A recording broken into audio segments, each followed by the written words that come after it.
जय हनुमान ज्ञान गुण सागर, जय कपीस तिहुँ लोक उजागर।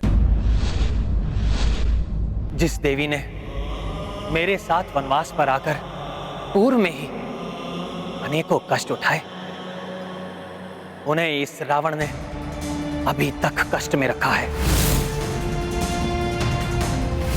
मुझे किसी भी अवस्था में आज इस दुष्ट का अंत करना ही होगा, करना ही होगा, करना ही होगा।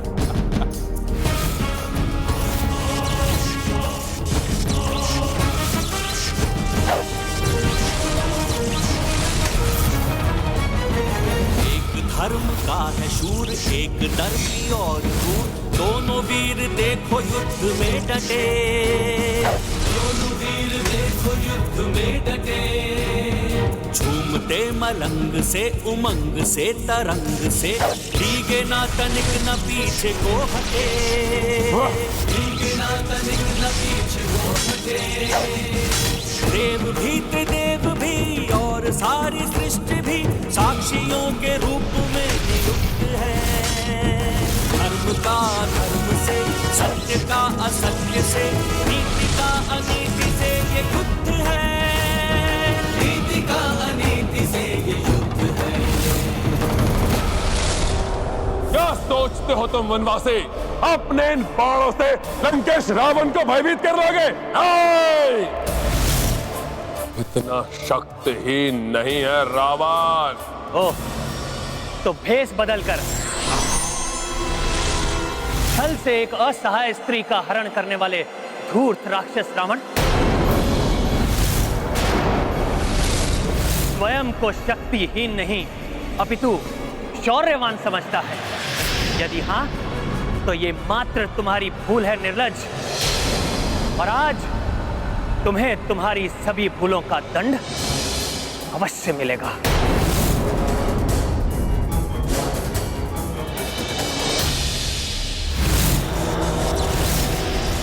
आज मेरे बाण तुम्हें जीवित नहीं छोड़ेंगे रावण।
रावण द्वारा छोड़े गए इस विकराल एवं घातक बहुअस्त्र को शीघ्र ही नष्ट करना होगा मुझे, जिससे प्रभु द्वारा उस राक्षस के अंत का प्रत्यक्षदर्शी बन सकूं।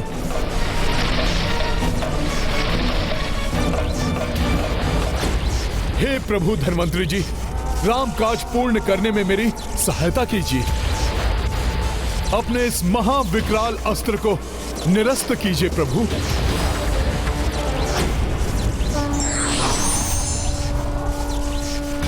प्रणाम प्रभु धन्वंतरी जी। कल्याण हो।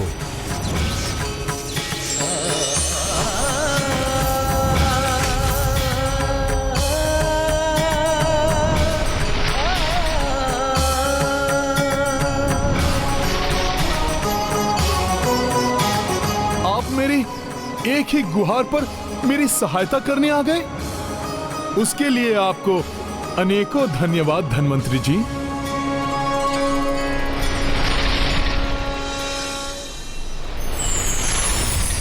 अब तक ये अस्त्र वानर सेना को नष्ट करने के लिए समर्पित था, परंतु अब ये शीघ्र अतिशीघ्र अपने स्वामी के पास लौटने का इच्छुक है। मैं आपका कृतज्ञ हूं।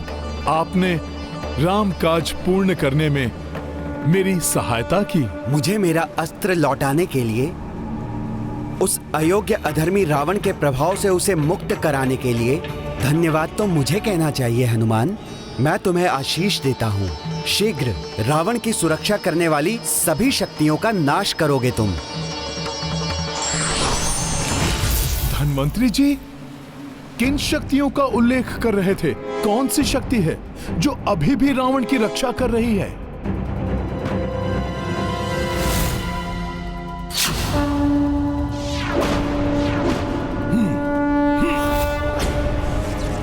मेरा ये बाण तुम्हें घात करेगा। मृत्यु लोक में अपने बंधु बांधवों से मिलने के लिए तैयार हो जाओ। यही तुम्हारे कुकर्मों का दंड है, धूर्त रावण।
ये कैसे संभव है? रावण का शीश कट जाने के पश्चात भी पुनः उसकी देह पर उसका मस्तक कैसे प्रकट हो रहा है?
कैसी विकट स्थिति है।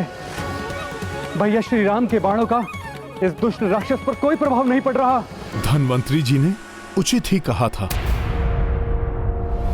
कोई तो शक्ति है जो इस दुष्ट की रक्षा कर रही है। कोई नहीं मार सकता मुझे। रावण का वध कठिन ही नहीं असंभव है।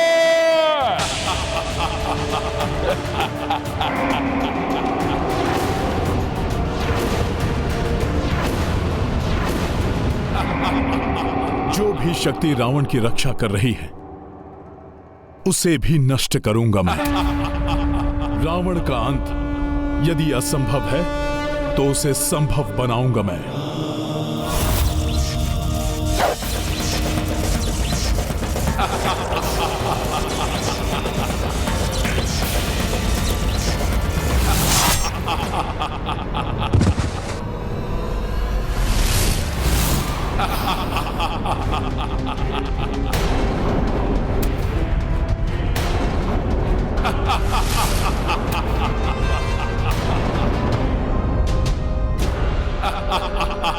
प्रभु के बाण इस प्रकार व्यर्थ हों और ये दुष्ट इस प्रकार अपने अट्टहास से उनका उपहास करे, ये मैं कदापि सहन नहीं कर सकता। तब तो आपको जाकर उस अमृत ताल को नष्ट करना होगा। हाँ हनुमान, उस अमृत ताल के प्रभाव के कारण ही प्रभु श्री राम के दिव्य बाणों से आहत होने के बाद भी रावण जीवित है। अमृत ताल? किस अमृत ताल की बात कर रहे हैं आप? लंका के दक्षिणी पूर्वी छोर पर एक गुप्त ताल स्थित है जिसका इतिहास समुद्र मंथन के महान प्रसंग से जुड़ा हुआ है। समुद्र मंथन? देवताओं और असुरों ने मिलकर क्षीर सागर का मंथन प्रारंभ किया। हाँ, माता सरस्वती ने मुझे बताया था। देवताओं और दानवों के उस महामंथन के अंत में स्वयं धन्वंतरी जी अमृत कलश लेकर प्रस्तुत हुए थे, जिसको पाने के लिए देवताओं और दानवों में टकराव भी हुआ था। इस अमृत पर असुरों का नहीं, हम देवताओं का अधिकार है।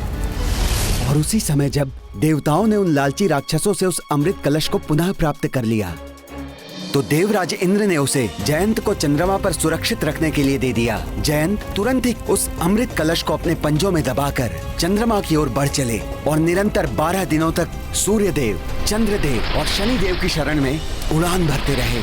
इसी बीच उस अमृत कलश से कुछ बूंदें छलक कर नीचे गिर पड़ी और वो बूंदें लंका में एक ताल में जाकर गिरी, जो ताल पूर्णतः निर्जन स्थल पर स्थित था। उन बूंदों के गिरते ही वो ताल भव्य और मनोहर ताल में परिवर्तित हो गया और उसका पानी जीवन देने वाले अमृत के समान हो गया। और अवश्य ये बात शीघ्र रावण तक भी पहुंच गई होगी। रावण को यह ज्ञात होते ही उसने किसी का उसके समीप जाना ही निषिद्ध कर दिया और स्वयं नित्य उस ताल में स्नान करने लगा।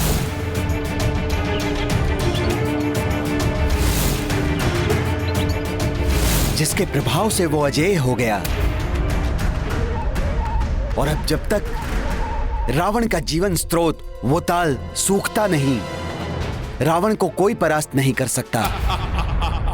फिर तो अब उस ताल के सूखने का समय आ गया है। परंतु आपको सतर्कता पूर्वक कार्य करना होगा हनुमान। वहां पर कड़ी सुरक्षा व्यवस्था होगी। धन्यवाद सुषेण जी, मुझे अवगत कराने के लिए। रावण की रक्षा करने वाले उस अमृत ताल को ये श्री राम भक्त अब अधिक समय के लिए रक्षित नहीं रहने देगा, भले ही वहां कितनी भी भयंकर सुरक्षा क्यों न हो।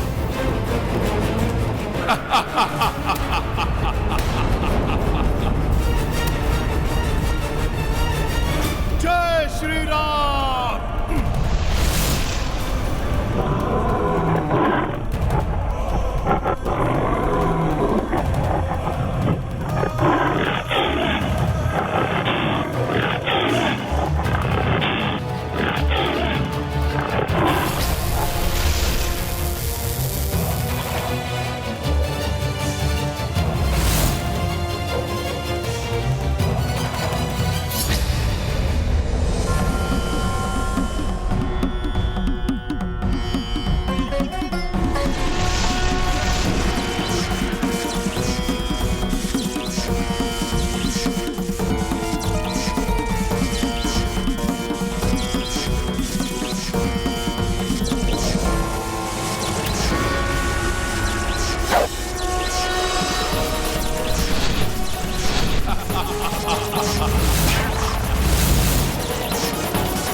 रुको मत वनवासी, अपने समस्त सर्वश्रेष्ठ शस्त्रों का प्रयोग मुझ पर कर देख लो।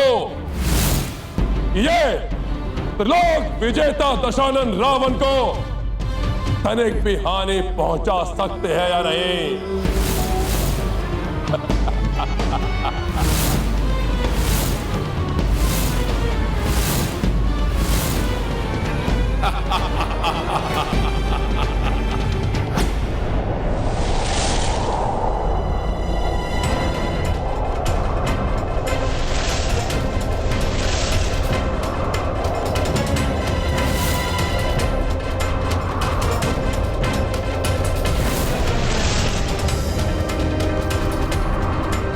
यहाँ के वृक्षों की व्यवस्था पूर्णतः भिन्न है। हो न हो अमृताल यहीं कहीं स्थित है।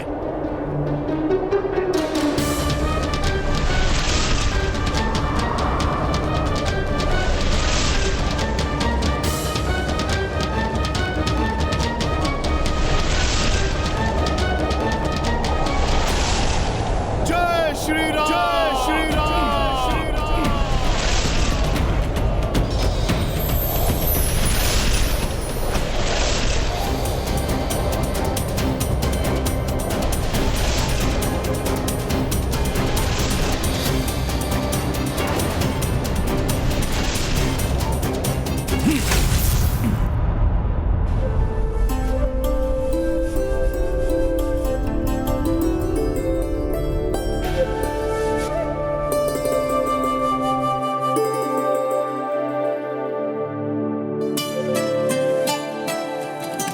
अनुपम सौंदर्य है इस ताल का।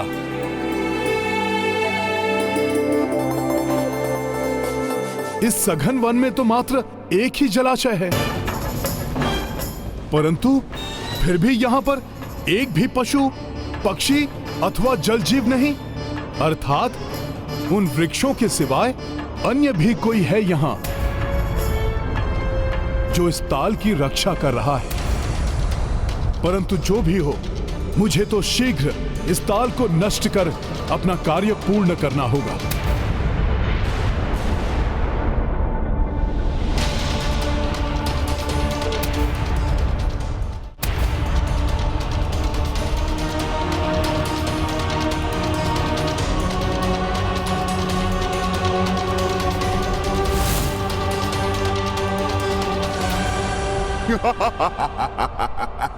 जो करता यहाँ प्रवेश वो नहीं रहता शेष।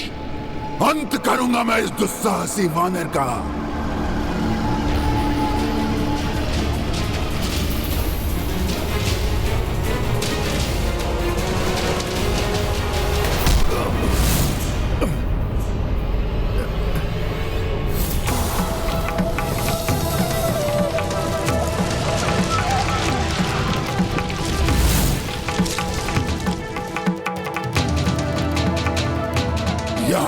की मूर्खता करने वाले वानर, अब तुम जीवित लौटने की आशा त्याग दो।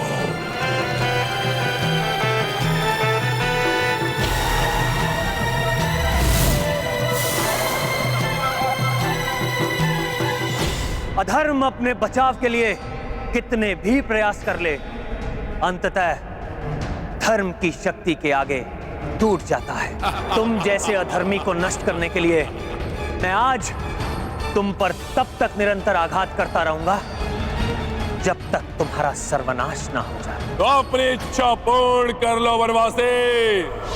मैं भी देखता हूं कि पहले तुम्हारे बाण समाप्त होते हैं या तुम्हारा साहस।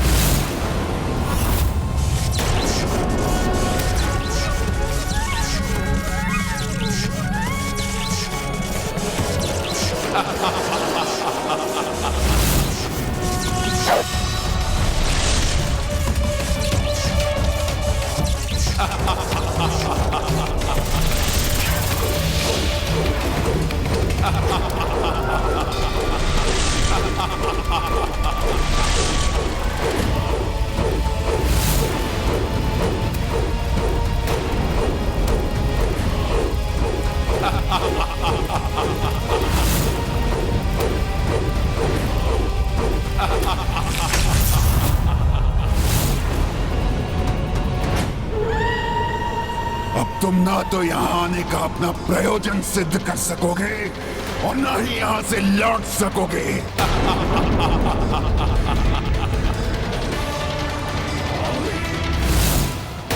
लक्ष्य को प्राप्त करने के लिए चुनौतियां आती हैं, किंतु व्यक्ति को तब तक प्रयास करना चाहिए जब तक सफलता ना मिल जाए।